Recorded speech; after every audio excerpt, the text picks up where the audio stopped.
alla vicina di Ferragosto. La vicina di Ferragosto.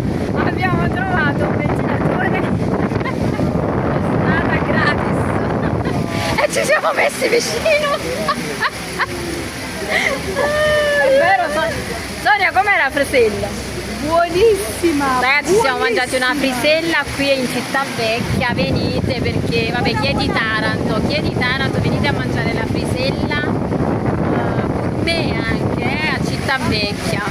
Vabbè, tanto il locale si vede, non so come si chiama, ma Poi comunque... si paga €1 a testa per Ah, si paga il ventilatore? No, io pensavo che era gratis. Vabbè, ma noi la siamo... corrente chi la paga? Vabbè, ma noi siamo napoletane, per noi è tutto gratis.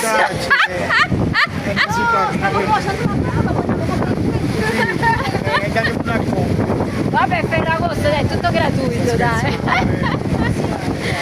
Vabbè, ma noi siamo turiste napoletane, è vero Sonia, noi siamo turiste napoletane. Soprattutto. È tutto gratis qua, noi è tutto gratis, noi i napoletani possono fare tutto i napoletani, possono arrivare a tutte parti i napoletani.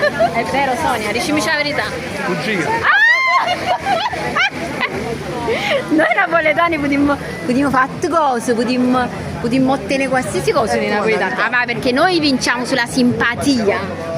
Noi battiamo tutti quanti sulla simpatia e sul dialetto, voglio. È vero Sonia, con il dialetto. Quando ci vo? Ci vo. Ragazzi, buon Ferragosto a tutti. Ciao.